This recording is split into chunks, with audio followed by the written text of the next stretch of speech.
Hey, what's up everybody? Brotrio here, and the PS5 is finally out, which means the PS4 is over. So we can finally tally up the top 10 best PS4 games. So, two caveats for this list. One, we could not limit it to just 10 games. The PS4 was that great, we had to include others. And two, Aaron really hasn't played much PS4 games other than multiplayer stuff with me and Scotty, so... Apparently. I thought I had played more, but I have not. So our listing, where we each come up with our own list and figure out the averages for everything, is a little different this time because it's just from me and Scotty. It's not from 3 people, just from 2. And also, I guess third caveat, it's not just exclusives, like other stuff is multi-platform on here, so if we played it on PS4, we enjoyed it most on PS4, so it's going on the PS4 list. That being said, some of these games do exist elsewhere, but we like them best on PS4. So, with that being said, let's get into the top 15 PS4 games.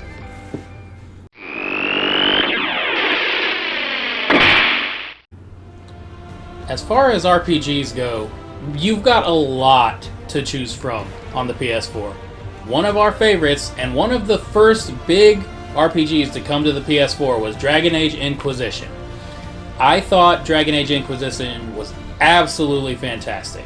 It had a big world, good story, great characters, and it brought in a lot of the characters from the previous Dragon Age games as well. One of my favorite activities at Dragon Age Inquisition was hunting down the optional dragons. I know one of them gave me a lot of trouble. I think I was under-leveled for this. So all I did was run around and throw bee grenades at him, and when he was hopping up and down, bucking like a bronco, I just peppered him with all the range attacks I could from my range guys, and I would just get up and start wailing on his tail. And then as soon as I saw those bees disappear, I hightailed it out of there, waited for... It's been so long I forgot how to even make bee grenades, or if they just like have a cooldown or whatever, but I had enough bee grenades basically to kill this dragon because he would just get so distracted with the bees that I could just go in and do my thing. I love this story so much. It took like what felt like 40 minutes to kill this dragon, but I eventually got him, and that is only part of the reason I love Dragon Age Inquisition so much. It's been so long, I can't remember too many specifics about it, but I love games where you can make your own weird stories like that, and Dragon Age had a bunch of those. Not the bees! Not the bees! Ah! Open my eyes! Next up on the list is a game I have sunk many an hour into, because Metal Gear Solid 5 is a absolute time sink. That you put so much time into it, and then you tell people about it, and you get kind of embarrassed because you're just like, oh my god, is this plot really about vocal cord parasites?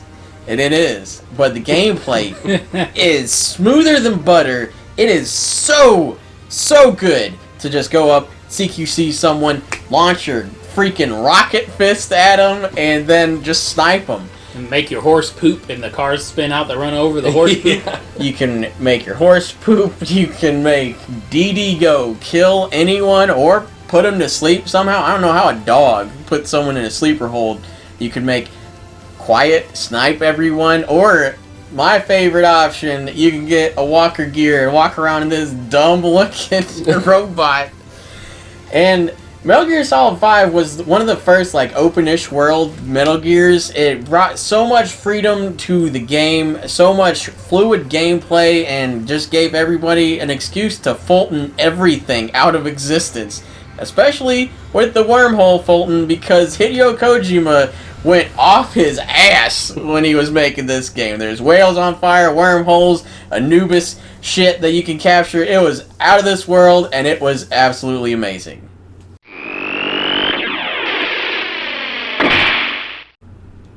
One of the more recent games I hold dear to my heart is Days Gone, because I didn't feel like it got its fair shake, because this was a critically, not really panned game, it was critically average game, but all of the users seem to love it. I see nothing but everyone online talk about how cool Days Gone is, but all the reviewers and everything were just like, man, it's okay. But Days Gone is absolutely amazing. It's open world, motorcycle, zombies, and not just zombies, but an absolute shit ton of zombies. Man, it looked like so many. The sawmill literally has like 200 zombies in it. You make a noise, they're all coming for you.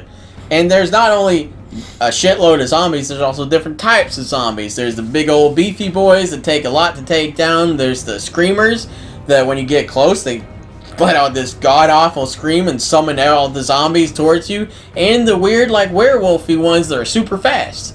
But Days Gone may have not had, like, the best story, and it may have gone on a little bit too long towards the end, but the bike controls and all the gunplay and just planning how to deal with a horde and just sitting there staring at them for like 20 minutes. You're just like, if I do this, I can hide behind this bush and then they're all going to come at me. I can throw a car alarm bomb at them and take out like 20 of them, but then 50 more are coming for me. I got to figure out how to do this. That was some of the most stressful fun I've had in years, and it was all thanks to Days Gone and all the massive amounts of zombies in that game.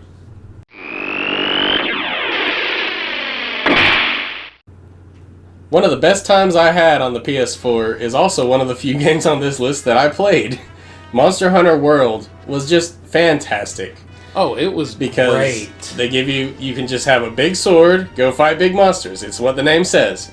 You hunt monsters. That's it. It does get a little negatives because for some dumb reason, it won't let you play the story together. They're just like, oh, Aaron hasn't seen all the cutscenes, so you can't play this mission with him. Like, yeah. Stupid game, we're on the same mission. Just let us do it. Yeah, just let us co-op the story. I didn't like that at all. That was the only real negative, but the actual gameplay itself was so much fun. Because we had Daniel flipping all over the place. Insect glaive. Scotty chopping off tails. Dual blades. And then I had, I think, Greatsword. I can't remember. It's been a while, but... No, it was Charge Blade. Yeah, Charge Blade. And you could... I had the one... popped on its thigh and just sat there shocking it or whatever. Yeah, you just shock it with your sword till it blows up. And I had the one that made them sleepy. So that was even more... It was just a lot of fun. Because I'd be making it tired, then they'd be like wailing on it, and then I'd try to catch up because I was slower. I grinded so hard in that game to get like the Anjanath armor and the Anjanath glaive and all that stuff. That was so... The armor sets are really cool and fun to get. It's one of the best grind loops in any video game because not only is it fun to grind because you just keep fighting these monsters and it never gets old, but you keep having the gamble of maybe you'll get the rare item so you can build the Anjanath armor so then you can farm the Anjanath even more because you're resistant to it. Or you can get new parts for your weapons. There's so much stuff to do and make in it, and all of it was very cosmetically pleasing and useful in the game. And with that said, I'm going to clock out for a little bit and get on my Switch.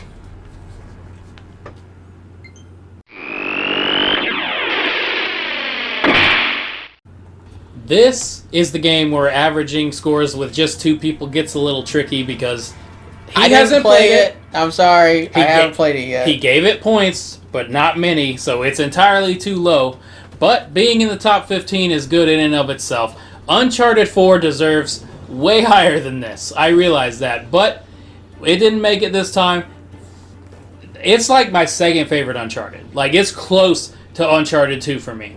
It was a massive step up, in my opinion, from Uncharted 3, which is maybe my least favorite in the series. Uncharted 3 is easily the least strong.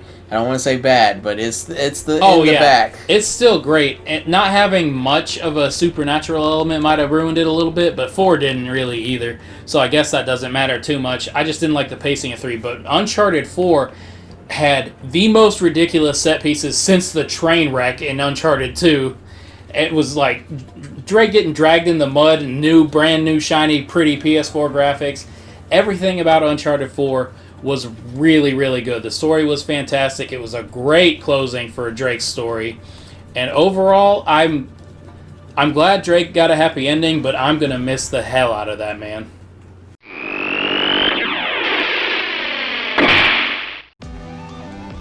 now we're cracking into the top 10, the best of the best, and we're leading off with number 10 with a game I was actually hesitant about before it came out, but we have Final Fantasy VII Remake at 10 because this game, everybody was super excited for it, and it ended up being really good. I was a little not hyped for it because I love turn-based RPGs, and they were making it kind of like action-y RPG. Oh, they did and it right, then though. They perfectly blended action with RPGs, with the ATB system, and it was really interesting how they did it, because you could just chop on people for days, but I forget what they're called, they're like your special moves, like cross slash and stuff like that, builds up over time, and the more you hit them, the faster your speed goes.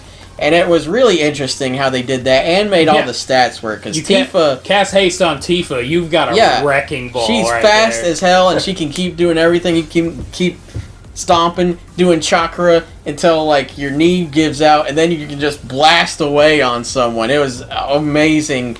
Barrett was very good at range, so was Aerith, and Cloud and Tifa were up in everybody's face. I wish you got to play as Red 13, but I guess we'll get that in the next one.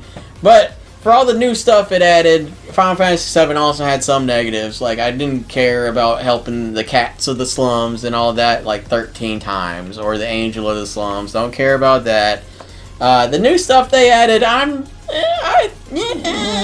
could see it panning out well, but at the moment, it's like, I don't hate it, but I could see how it could go bad. So I'm a little hesitant more about Final Fantasy VII Remake 2, but overall, the first one was great. It came out right as the shutdown was like really hitting, so I just full on took like a week and 100%ed it. It was very fun, and I loved it for every second.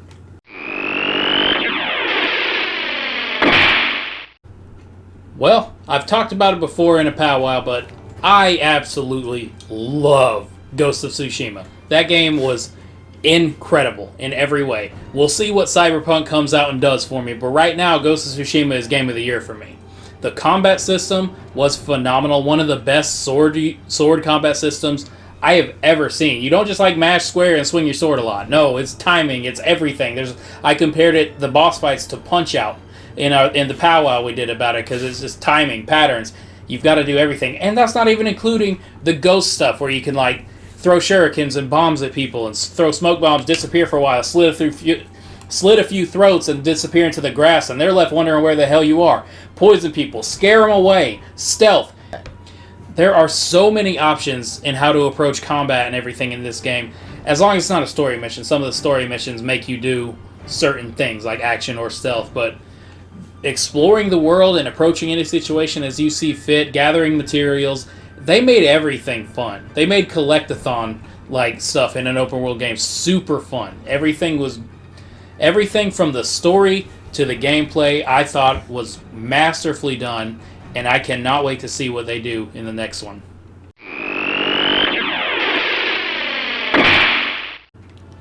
One of my most long-awaited games finally came out on the PlayStation 4. And we were talking, of course, about Kingdom Hearts 3, because it was absolutely awesome. It was a little on the easier side than I would have liked, and, you know, it wasn't perfect. It had its flaws, but I loved Kingdom Hearts 3 overall. It had a great story. It was basically the Avengers Endgame of Kingdom Hearts, because everyone from everything was coming together to, you know, basically beat Xehanort or try to stop Sora on the other side. And it had such a great story that kept you going. It kind of didn't have the best reason to, like, have the Disney worlds, because other than just like, hey, Sora might show up here, let's shit up in Arendelle. There was like no Square presence either. Yeah. That was a disappointment. They fixed that a little bit in the DLC, but overall none. But everything with Sora, Riku, Kairi, Xehanort, other Xehanort, all the Xehanorts, and everything all happening. 13 of them Xehanort bastards! It finally came to a head, like 7 games worth ending in this one, and it didn't disappoint. I thought the final battle was like super epic and really worth it. When Sora gets like killed and you have to hit like, and it's like the game over screen, him just like floating there, It was awesome. I love the way they did that. Kingdom Hearts 3, I think it still took too long to come out, but I think it was overall worth the wait, and it really shocked me how good it ended up being. I was a little worried it wouldn't live up to my hype, but I think it did, and I loved it.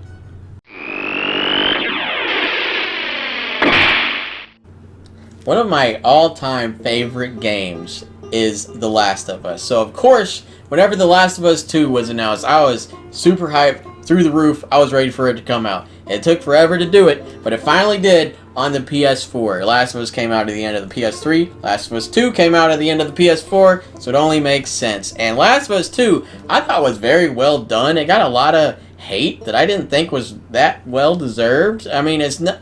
I don't think it's as good as the first one, and it's not a perfect game, but it's very interesting how they do it and make you care about someone you hate, and the whole. I mean, it basically keeps not really hitting you over the head because it does it in a good way, but the story is revenge bad, don't do it. But the gameplay was fluid. There's a lot more, like, The Last of Us isn't the best for gameplay, but Last of Us 2 definitely cleaned up the first one. Like, the gunplay is smoother, the stealth is more rewarding, and the AI is smarter. And they isn't for gameplay, but they have like names now and they call themselves out, so it makes you feel like a monster. So they're just like, Laura, no! And you can kill dogs, so you feel like a double monster. But Last of Us 2 was a very, very emotionally draining game. It made me cry, made me like get mad, and made me cry again. It was a thrill ride from start to end, and I had a lot of fun with Last of Us Part 2.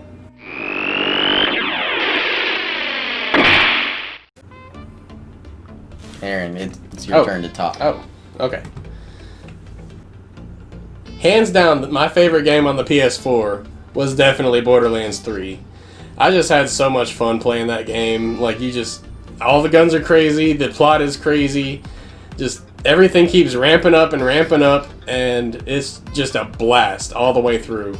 Yeah, this was another game we all played co-op, and luckily, unlike Monster Hunter, we got to play through the story in co-op. Together.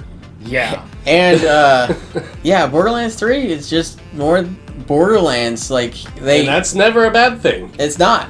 And it was great. The gunplay is smoother than ever. They added in more elements. They took out slag, added in cryo and radiation. And the guns seem like way wackier than they have been. I mean, TDR now has legs, or they'll bounce around and you shoot it and it explodes. And I'm just excited to go back for more. I want to try the Ice Melee Amara build now. Like, oh my god. They just added new skill trees and a second season pass. We are still working our way through the first season pass, so, ooh, baby. We're going to get in for some more Borderlands goodness in the future. And we just can't wait. All the legendaries are fun to get and grind for and use, more importantly. And we just loved all the Vault Hunters. Flack is very, very fun to play as. He loves punching shit with Amara, and Aaron never runs out of bullets with Moze. We are almost unstoppable when we're all three playing together, and that's the beauty of Borderlands, because it's just like the ultimate gunplay power fantasy.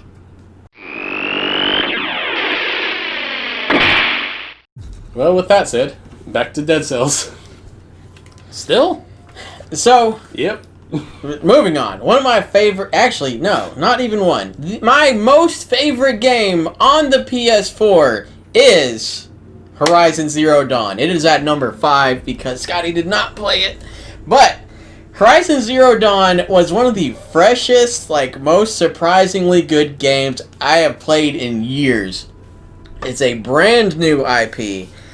And cave people versus robot animals and dinosaurs, what isn't to like about that? And there's not much for Horizon. All of the designs are phenomenal. I can't wait to actually play through it. Me either. Because I'm going to. One of the only downsides is fighting the people, but, you can't always fight robot animals, I guess. But no, you can. You should. Also, they freshen it up later because the people corrupt the animals are fighting you alongside other robot animals. It's got a really interesting plot that I did not see coming at all, and it's just so damn satisfying to shoot your tear arrows at a Thunderjaw's back, rock his gun off of his back, and then you go pick it up and start launching discs into his face, and then you take down a Thunderjaw and you get its heart, and then you can upgrade shit with it.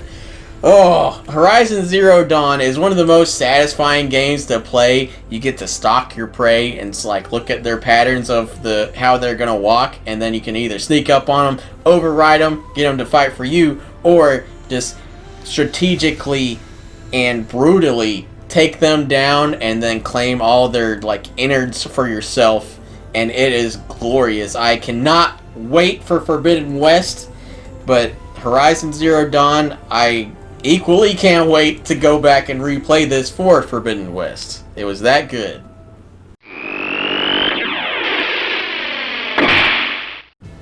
I get 2 all-time favorites in a row. While it's not my favorite PS4 game, Spider-Man is my all-time favorite superhero.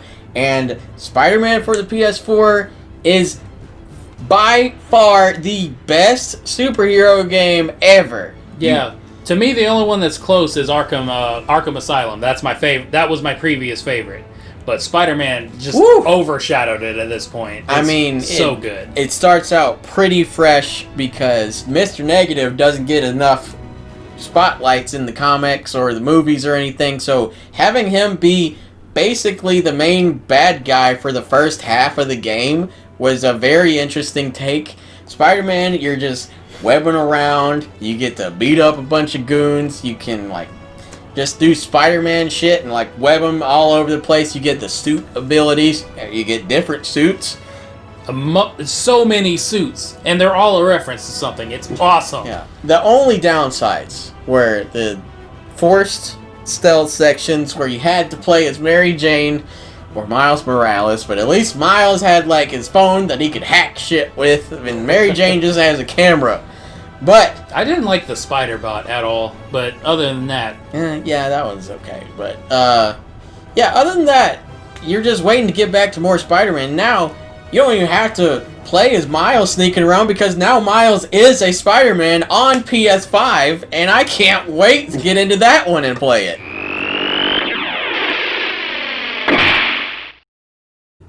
No video game ever is going to be absolutely perfect, but these next 3 are just about as close as you can get. Our top 3, we're starting off with our Game of the Year for 2018, Red Dead Redemption 2. Oh my god, it was a little divisive when it came out. Some people didn't like it, a lot of people loved it. I was definitely on the loved it side once I got used to the controls, because they did take some getting used to. Yeah, and the tutorial's super long, but once you get past that, it opens up a lot. The story and all of the characters are super well done. I absolutely loved the story. I did not expect... Let me go through Red Dead 1 for you. Red Dead 1, fantastic, everything about it. Then it gets to the end, spoiler alert, John Marston dies.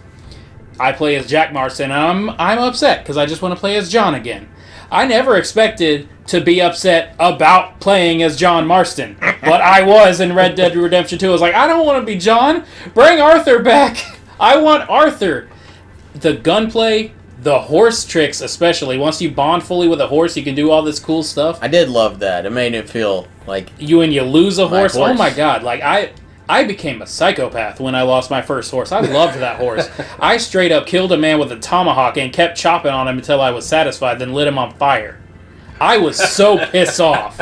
Like, that horse, I loved that horse. For way more reasons that I can sum up in a few minutes, Red Dead Redemption 2 is one of the most impactful games I've played in the last 10 or 20 years. I loved it from pretty much from start to finish, and I cannot wait to replay it. When the PS4 started out, it had a lot of crossover games back to the PS3. And it seemed like that was most of the library. The first true next-generation game from the early PS4 days, in my opinion, that I played, was The Witcher 3 Wild Hunt. It absolutely blew me away. The trailers looked cool, and I've always been kind of curious about The Witcher, but I couldn't get the first one. Oh, I mean, I could have, but I'm not really a PC guy. So the first one was kind of out of my reach. I played the second one. It was pretty good, but the third one blew me away. The world was phenomenal and huge and full of stuff to do. The monsters were some of the grossest, coolest designs I've ever seen. The side quests... Oh my god, were they? Some of the side quests had a better like story to it than the actual story, and the story was great. The Red Baron quest line specifically, that's not a side quest, but that was like a tough one. Yeah, you have emotionally at least. It was very emotionally tough. Hunting down Ciri, playing as Ciri was even fun. I normally don't like when they force you into playing as another character, but playing as Ciri was super fun. She could teleport and stuff. She doesn't have all the concoctions and toxins and all that Geralt does. But that's another reason I love it so much is the planning, the analyzing the monster that you're fighting. That's the whole reason I even got into it. Yeah, was because the hunting looked so good, and I like hunting in games. It's legitimate hunting, though. You find out what monster it is from all these little clues with your Arkham Asylum vision. Yeah. And then you're like, oh, it's a drowner. I need this poison, and you put poison on your sword, and it was great. One of my favorite ones was the Noon Wraith. I like the Noon Wraith such a good quest. The side quests are fantastic. Everyone loves Gwent. And hunting monsters is what Geralt's great at, and he made it great in The Witcher 3.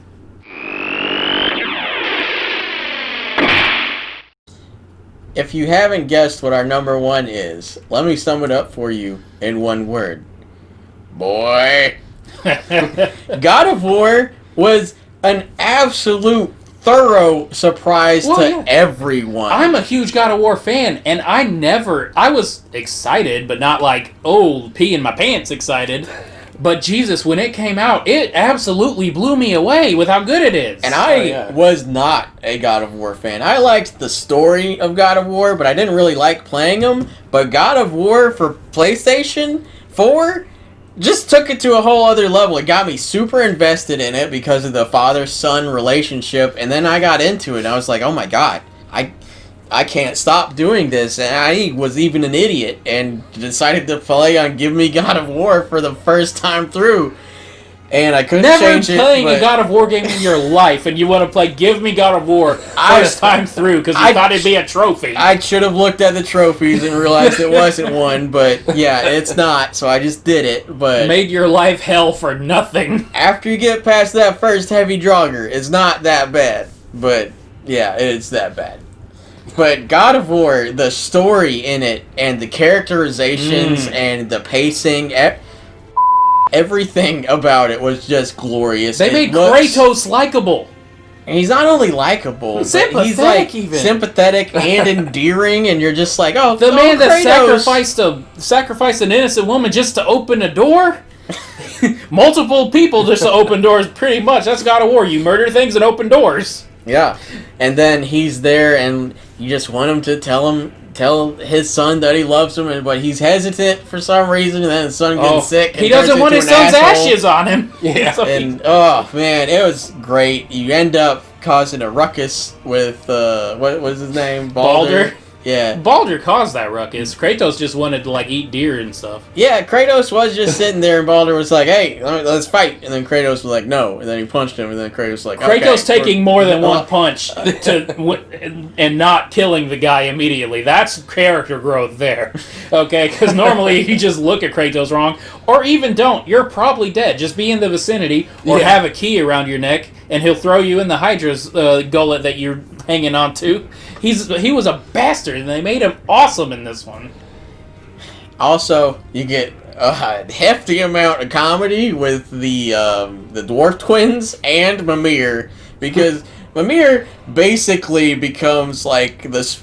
He's like reading everything on screen as it's happening to you, the player, basically. That's funny. That moment when you pick up the I didn't expect a God of War game to actually have comedy in it. It's got comedy in it for a lot. When like he first... the blue one, the blue dwarf, he's always just like, I can feel it in my scrot. Yeah. But when you pick up the blades and the magic starts swirling around, you see him come back to life. Oh my god, what a moment. Like, oh, Jesus. That was like pick up the Master Sword kind of moment. It was like just that big, huge moment in a game that you think of, like Ocarina of Time picking up the Master Sword or seeing how big the worlds are in Mario 64. That was that for God of War. And that is just one of the many reasons God of War is, in our opinion, the absolute best game on the PS4. It was a hefty ride making this list. It was very hard, if you can't guess. Yeah. That's why we upped it to 15. We couldn't just be like, we can't just That was mainly because of Uncharted 4. Like, I'm not leaving Uncharted 4 off a top 10 PS4 list, alright? I will die first! And it was disheartening for me, because we started going through the list, and I was starting to try to put my list together, and I had like 3 things. Borderlands and Monster Hunter. That's about it.